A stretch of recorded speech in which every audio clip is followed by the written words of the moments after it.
अनाज मंडी में सरसों की खरीद जारी है। मंडियों में फसल लेकर आने वाले किसानों के लिए समुचित व्यवस्था किस तरह की है और क्या कुछ तैयारियां हैं, रिपोर्ट दिखाते हैं आपको।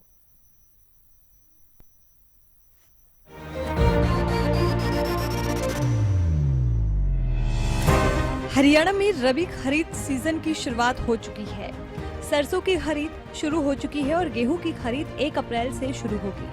हरियाणा के मुख्यमंत्री नायब सिंह सैनी ने अधिकारियों को निर्देश दिए कि मंडियों में किसानों को किसी भी तरह की परेशानी न हो और सभी व्यवस्थाएं सुचारू रूप से सुनिश्चित की जाएं। मुख्यमंत्री ने बताया कि रबी सीजन में एमएसपी पर 72 लाख मीट्रिक टन गेहूं खरीद का लक्ष्य रखा गया है।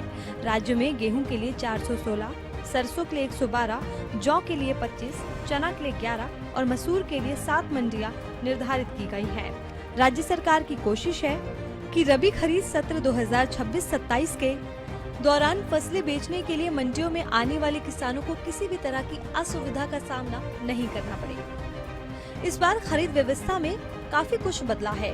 पूरी मंडी सिस्टम को डिजिटल और जियो फेंस किया गया। गेट पास अब मोबाइल ऐप से मिलेंगे। बायोमेट्रिक वेरिफिकेशन अनिवार्य रहेगा, यानी इस बार फर्जीवाड़ा रोकने और पारदर्शिता बढ़ाने पर पूरा फोकस है। वहीं किसानों के लिए कई चीजें बदली हैं, जैसे गेट पास अब ई खरीद ऐप से मिलेगा। वाहन नंबर दिखाना अनिवार्य है। मंडियों को जियो फेंस किया गया है। बायोमेट्रिक वेरिफिकेशन भी जरूरी है। इसके अलावा किसानों के लिए कई चीजें जरूरी हैं, जैसे कि मेरी फसल मेरा ब्यौरा पोर्टल पर रजिस्ट्रेशन सुनिश्चित किया जाए। गेट पास के लिए मोबाइल ऐप का उपयोग करें। मंडी में जाते समय वाहन नंबर स्पष्ट रखें और बायोमेट्रिक वेरिफिकेशन के लिए तैयार रहें।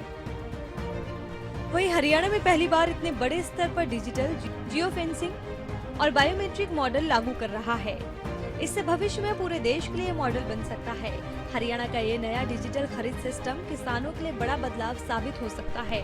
अगर सही तरीके से लागू हुआ तो ये मॉडल पूरे देश में पारदर्शी खरीद व्यवस्था की दिशा में बड़ा कदम बनेगा।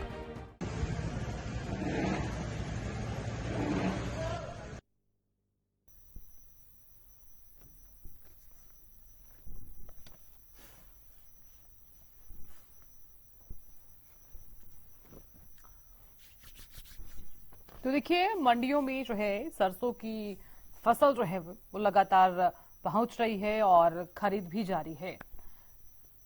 और गेहूं की जो खरीद है वो 1 अप्रैल से शुरू हो जाएगी। और इस बीच आपको बता दें कि कई बदलाव इस बार जो है वो देखने को मिल भी रहे हैं। हालांकि चूंकि बायोमेट्रिक सत्यापन जो है वो इस बार जरूरी रहने वाला है और इस बार कई तरह के बदलावों में ये भी चीजें जो है वो सामने आई है कि ऑनलाइन रजिस्ट्रेशन जो है वो जरूर करवाना होगा एक किसान को, तो ही फसल जो है वो खरीदी जाएगी।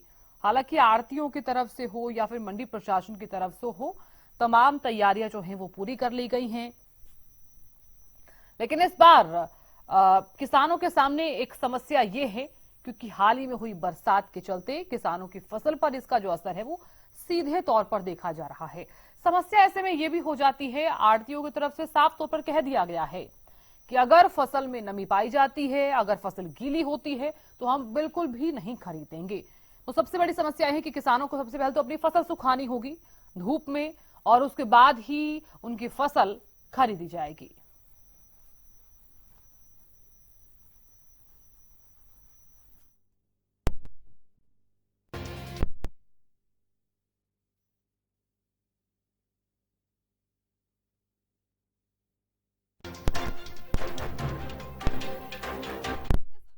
लगातार जारी है और इस बीच मंडी में व्यापक प्रबंध जो है वो लगातार देखने को मिल रहे हैं।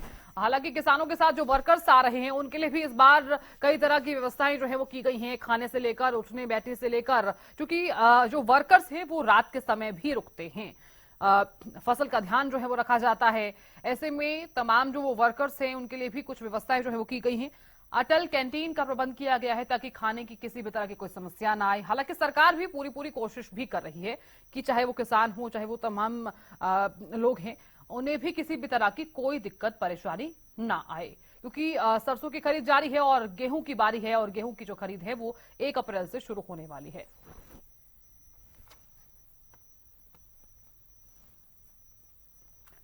सरसों की एमएसपी जो है वो 62 रुपए 6200 रुपए प्रति क्विंटल जो है वो तय है। और गेहूं की खरीद का अगर जिक्र किया जाए तो 1 अप्रैल से शुरू हो जाएगी। बायोमेट्रिक सत्यापन इस बार जो है वो फसल बेचने के लिए अनिवार्य किया गया है।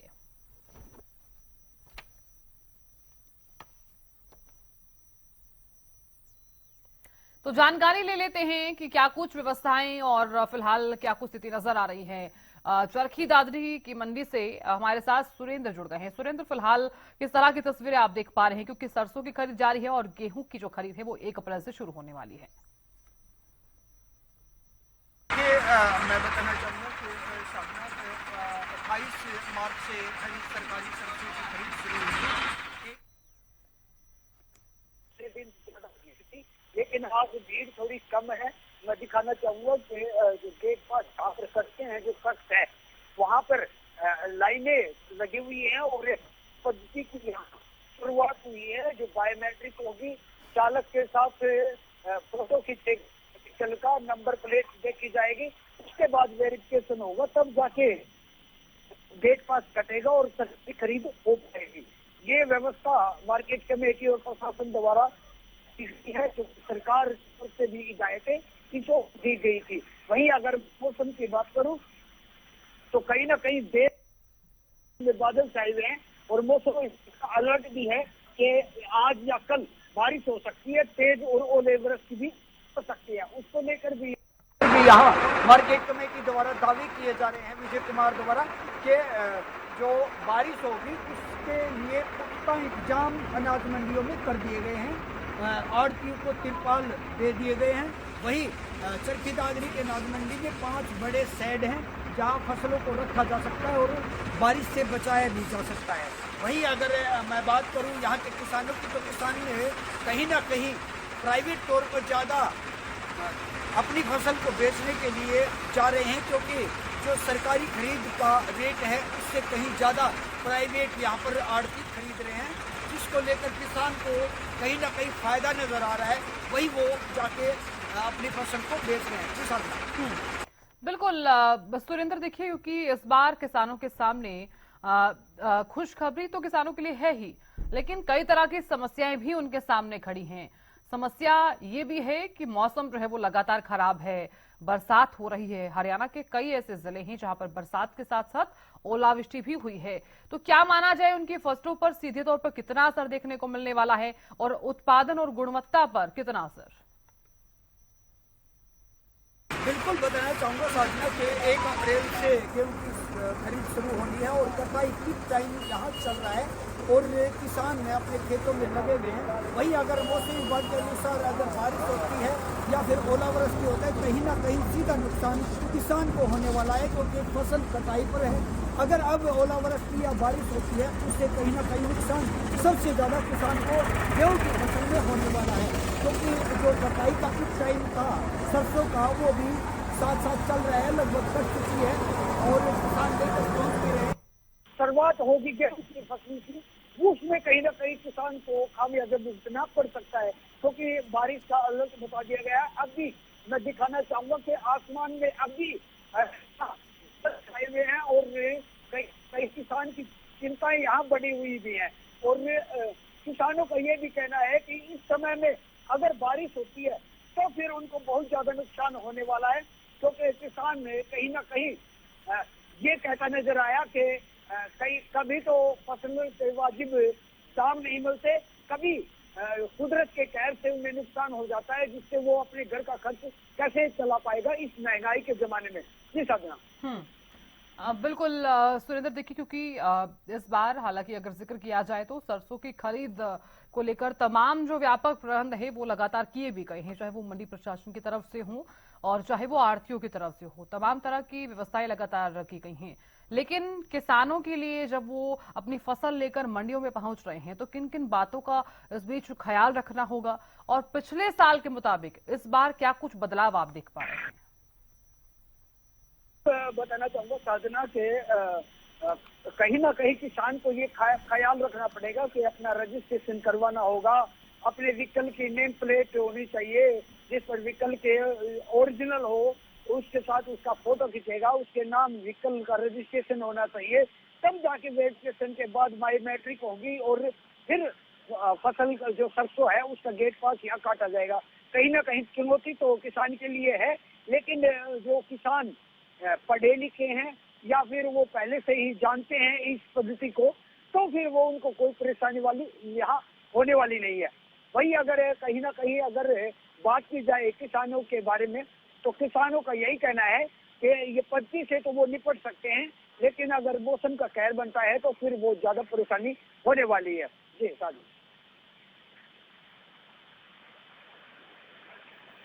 की खरीद के लिए भी लगातार तैयारियां जो है वो की जा रही हैं।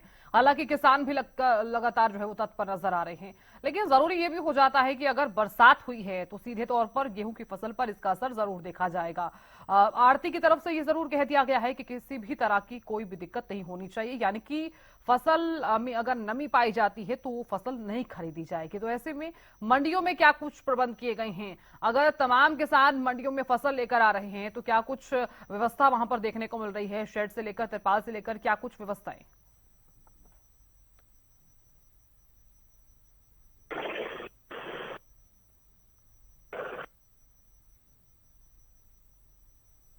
सुरेंद्र, आवाज पहुंच पा रही है?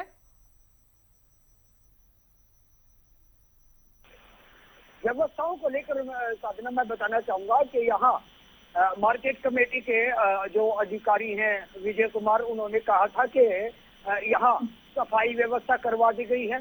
जो बाहर से किसान आएंगे, कैंटीन की व्यवस्था यहाँ है। 10 रुपए में यहाँ खाना भरपेट खाना किसान को मिलेगा। वहीं लाइटिंग करवा दी गई है। वहीं रात को कहीं ना कहीं इस समय में जो फसल है खरीदने और बेचने का समय है, चोरी ना हो मंडी में, इसके लिए जो चौकीदार हैं उनकी व्यवस्था भी कर दी गई है। तो कहीं पानी की व्यवस्था कर दी गई है, शौचालयों की व्यवस्था कर दी गई है। तो कहीं ना कहीं लगता है कि अब की बार जो व्यवस्था की गई है, पिछले वर्ष से अब की बार बदलाव भी किया गया है और पिछली बार से अब की बार पुख्ता इंतजाम यहाँ किए भी गए हैं। जी साधना। बिल्कुल सुरेंद्र, आप बने रहिए हमारे साथ। मौसम विशेषज्ञ भी जुड़ गए हैं हमारे साथ, डॉक्टर चंद्र मोहन जुड़े हैं। डॉक्टर चंद्र मोहन, बहुत स्वागत है आपका हरियाणा न्यूज में। नमस्कार जी। डॉक्टर चंद्र मोहन, लगातार हो रही बरसात का कितना प्रभाव जो है वो गेहूं और सरसों की फसल पर देखा जाएगा? बिल्कुल जी, देखिए अब फिलहाल अपने हरियाणा एनसीआर दिल्ली में लावनी यानी कटाई का सीजन चला हुआ है और कुछ किसानों ने सरसों वगैरह की जो फसल है वो निकाल भी ली है। अब जो गेहूं की फसल की फिलहाल लावनी चल रही है। अगर इन दिनों में लगातार बारिश या मौसम में बदलाव होता है तो उससे कहीं ना कहीं किसानों पर जरूर असर देखने को मिल रहा है। साथ क्योंकि उनकी फसलें जो अभी खेतों में पड़ी है उसमें नुकसान होने की संभावना बन रही है। जैसे कल ही फतेहाबाद जिले में काफी स्थानों पर ओलावृष्टि भी हुई है मौसम प्रणाली पश्चिमी विक्षोभ की वजह से। तो वहां पर काफी नुकसान की आशंका भी देखने को मिल रही है। तो कुल मिला के आने वाले दिनों में भी लगातार पश्चिमी विक्षोभ आते रहेंगे। अप्रैल के पहले पखवाड़े में करीबन 3 से 4 पश्चिमी विक्षोभ सक्रिय होने से अंधड़, आंधी, बारिश की गतिविधियां और ओलावृष्टि की गतिविधियां देखने को मिलेंगी। तो आने वाले दिनों में भी लगातार इस प्रकार का मौसम की जो गतिविधियां देखने को जो मिलेंगी उससे कहीं ना कहीं किसानों को बहुत नुकसान होने की संभावना बन रही है। बिल्कुल डॉक्टर चंद्र मोहन, देखिए आप हर रोज एक बुलेटिन भी जारी करते हैं जिसमें सिलसिलेवार तरीके से ये बताया जाता है कि आने वाले दिनों में किस तरह का मौसम रहने वाला है और कितना असर जो है वो हरियाणा पर देखने को मिलने वाला है। आज के इस बुलेटिन में क्या? हेलो, आवाज पहुंच पा रही है डॉक्टर चंद्र मोहन? हाँ जी, हाँ जी, हाँ जी, हाँ बिल्कुल, ओवर टू यू जी। देखिए आज का भी अभी अलर्ट जारी है हरियाणा एनसीआर दिल्ली पर। 29, 30 और 31 तक भारतीय मौसम विभाग ने येलो अलर्ट जारी किया हुआ है। आज भी लगातार बादलों की आवाजाही बनी हुई है। शाम तक कहीं ना कहीं बिखराव वाली बारिश हरियाणा एनसीआर दिल्ली में देखने को मिलेगी और साथ में ओलावृष्टि भी कहीं कहीं देखने को मिलेगी। तो कहीं ना कहीं उसका फिर से नुकसान की संभावना बन रही है। बिल्कुल डॉक्टर चंद्र मोहन, देखिए मेरा सवाल ये भी रहने वाला है, लगातार बरसात हो रही है जैसा कि आप जानकारी भी दे रहे हैं।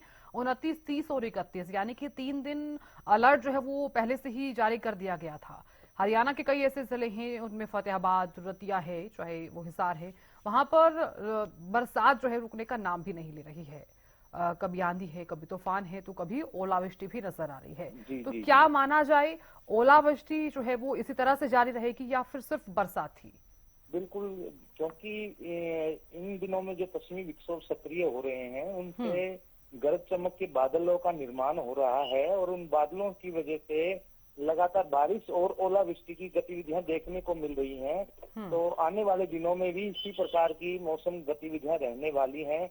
इस दौरान जब वेस्टर्न डिस्टर्बेंस जो सक्रिय हो रहे हैं तो उनमें आंधी अंधड़ की भी गतिविधियां होती हैं। बारिश के साथ आंधी अंधड़ आती है तो उससे क्या है, जो खड़ी फसलें हैं वो गिर जाती हैं और कहीं ना कहीं किसानों को उसका भी नुकसान जरूर देखने को मिल रहा है। बिल्कुल डॉक्टर चंद्र मोहन, देखिए क्योंकि तापमान में भी लगातार गिरावट दर्ज की जा रही है, तो क्या माना जाए, जैसा कि आप जानकारी भी दे रहे हैं कि 3 दिनों तक किसी तरह से मौसम रहने वाला है, तो राहत कब से मिल सकती है? राहत का मतलब ये है कि तापमान में तो उतार चढ़ाव पहले पखवाड़े में अप्रैल में भी जारी रहेगा, क्योंकि इस प्रकार की गतिविधियां में लगातार जारी रहेंगी।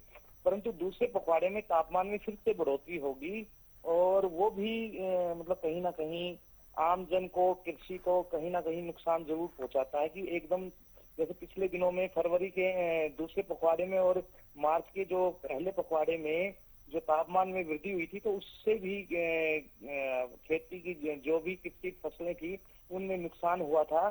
तो आने वाले दिनों में जब बीज बिजाई या दूसरी जो फसलें हैं उनको बोया जाएगा तो उसमें भी ज्यादा तापमान नुकसानदायक होगा। बिल्कुल डॉक्टर चंद्र मोहन, आप बने रहिए हमारे साथ, आगे भी हम आपसे जानकारी जरूर लेंगे, चर्चा भी करेंगे। सुरेंद्र शर्मा लगातार बने हुए हैं। सुरेंद्र, देखिए क्योंकि इस बार कई तरह के बदलाव देखे जा रहे हैं। पिछले साल के मुताबिक अगर देखा जाए तो इस बार मंडियों में भी कई तरह की जो चीजें हैं वो देखने को मिलने वाली हैं। उनमें कई तरह के बदलाव भी हैं, किसानों के लिए भी कई तरह के बदलाव हैं। तो इसका जो प्रभाव है क्या फसलों पर भी देखने को मिलेगा? देखिए, जो बदलाव किए गए हैं उस बदलाव को लेकर कहीं ना कहीं इसका फसल पर भी प्रभाव पड़ने वाला है। और अगर मैं बात करूं, यहाँ की जो पद्धति अपनाई गई है वो बदलाव ही है। पिछले वर्ष की बात ही अब की बार कम किसान यहाँ इसीलिए पहुँचे हैं क्योंकि बारिश का मौसम बता दिया गया और कहीं ना कहीं किसानों ने अपनी सरसों को घर में रख लिया है और वो कहीं ना कहीं भाव को भी देख रहे हैं कि कहीं ना कहीं फसल के दाम बढ़ेंगे तब हम हमारी फसल को लेकर पहुंचेंगे। तो कहीं ना कहीं किसान भी कम हो रहे हैं, लेकिन जो बदलाव किए गए हैं वहीं कहीं ना कहीं अवैध रूप से जो सरसों यहाँ बेची जाती थी, कई आरोप प्रशासन और मार्केट कमेटी के अधिकारियों को लगते थे, उनको रोकने के लिए पूरे हरियाणा प्रदेश में इस पद्धति को किया गया है, जिससे किसी अधिकारी या प्रशासन या फिर सरकार पर कोई सवाल या निशान ना हो। जी बिल्कुल सुरेंद्र, आप बने रहिए हमारे साथ। संजय कौशिक भी जुड़ गए हैं रेवाड़ी से ज्यादा जानकारी लिए हुए। संजय, फिलहाल रेवाड़ी की मंडियों में किस तरह की व्यवस्थाएं लगातार देखने को मिल रही हैं? सरसों की खरीद जारी है, लेकिन गेहूं को लेकर क्या अपडेट है? देखिए साधना, मैं बताना चाहूंगा कि इस वक्त मैं खड़ा हूँ रेवाड़ी अनाज मंडी में और साधा सबसे बड़ी बात यह है कि अभी तक जो रेवाड़ी मंडी में बात सरसों की करने लगे तो लगभग 77,792 क्विंटल सरसों रेवाड़ी मंडी में आ चुका है। लेकिन बड़ी बात यह है कि अभी तक एक भी दाना जो किसानों ने सरकार को नहीं बेचा है, क्योंकि इसकी वजह जो मैं बताऊं आपको कि जो किसानों की सरसों है वो जो एमएसपी के दाम 6200 रुपए सरकार ने तय किए हैं उससे ऊंचे दामों में किसानों की सरसों बिक रही है। तो इसलिए अभी तक जो है कि जमींदारों ने सरकार को एक भी दाना सरसों का नहीं बेचा है। ना ही गेट पास पे किसी तरह की कोई लोग खड़े हुए दिखाई देते हैं। व्यवस्था की बात साधना करूं तो जो गेट के ऊपर है पुलिस पूरी तरह मुस्तैद है और गेट पास के लिए किसी तरह की कोई दिक्कत नहीं है। बात खाने पीने की करूं तो यहाँ खाने पीने की पूरी सरकार की तरफ से व्यवस्था की गई है और जो है एक यहाँ कैंटीन है, वहाँ 10 रुपए की थाली जिसमें अच्छा भोजन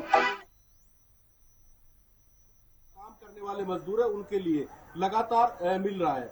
जी साधना। बिल्कुल संजय, देखिए क्योंकि आप जिस तरह से लगातार जिक्र भी कर रहे हैं कि सरसों की जो फसल है वो लगातार मंडियों में आ रही है, लेकिन गेहूं की फसल के लिए भी जरूरी हो जाता है कि मंडी प्रशासन की तरफ से क्या कुछ व्यवस्था यहाँ पर की गई है, क्योंकि हाल ही में हुई बरसात और आज भी जिस तरह से आप जानते हैं कि मौसम में लगातार बदलाव देखा जा रहा है, तो जरूरी हो जाता है कि मंडी प्रशासन और आढ़तियों की तरफ से फिलहाल क्या कुछ प्रबंध जो है वो किए गए हैं ताकि किसानों को किसी भी तरह की कोई दिक्कत ना आए। देखिए साधना, यहाँ जो है सरकार ने जो प्रबंध किए हैं उसमें कोई कोर कसर नहीं है, और कहीं ना कहीं किसान इस तरह की जो व्यवस्था देखकर काफी खुश भी नजर आ रहे हैं। अभी जो बात गेहूं की करने लगूं तो 1 अप्रैल से जो है सरकार गेहूं की खरीद शुरू करेगी।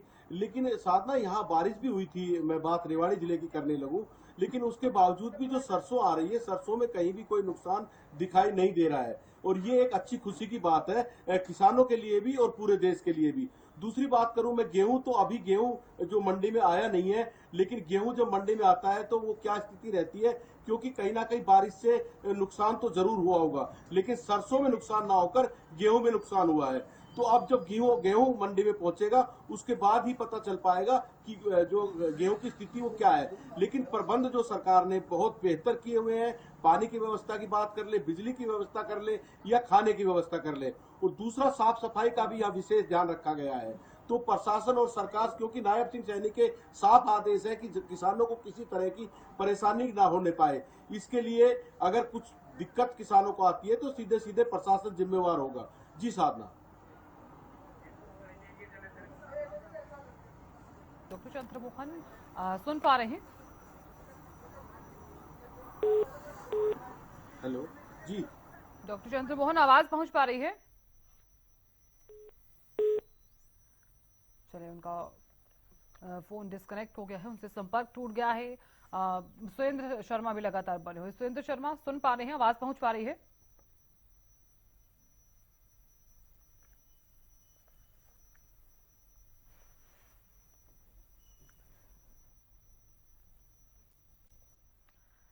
तो संजय कौशिक भी लगातार बने हुए हैं। संजय, देखिए, मेरा सवाल आपसे ये रहेगा, क्योंकि इस बार बदलाव के साथ साथ ये भी माना जा रहा है कि किसानों को कई चीजें जो हैं वो मंडी के अंदर अगर वो जा रहे हैं अपनी फसल को लेकर, उसमें से ये है कि आधार कार्ड से लेकर मोबाइल फोन और अपना वाहन अगर वो लेकर जा रहे हैं तो उसका जो नंबर है वो उसे स्पष्ट किया जाए। क्या तमाम किसान इसको लेकर अवगत नजर आ रहे हैं, जागरूक हैं? और जो वर्कर्स उनके साथ में जा रहे हैं किसानों के साथ में, क्या उन्हें इन तमाम चीजों के बारे में जानकारी है? देखिए, मैं आपको बताऊं साधना कि अगर मान लो किसान सरकार को अपनी फसल बेचता है तो उसके लिए जो ये सारी आपने चीजें बताई है, आधार कार्ड और ऐप, एक सरकार ने ऐप बनाया हुआ है, उस ऐप पे अपनी जो है मेरा फसल मेरा ब्यौरा डाउनलोड करना पड़ता है और उसके बाद ही उसको यहाँ गेट पास मिल पाता है। लेकिन जब सरकार डायरेक्ट सीधा ही जो आड़तियों को अपनी फसल बेच रहा है तो उसमें ना कोई आधार कार्ड की आवश्यकता पड़ती है और ना ही उसमें किसी ऐप की जरूरत पड़ती है। और सबसे बड़ी बात यह है कि वो फसल बेचने के बाद उसको पैसे का भी इंतजार नहीं करना पड़ता और वो कैश या चेक में पैसे लेकर यहाँ से जा रहा है।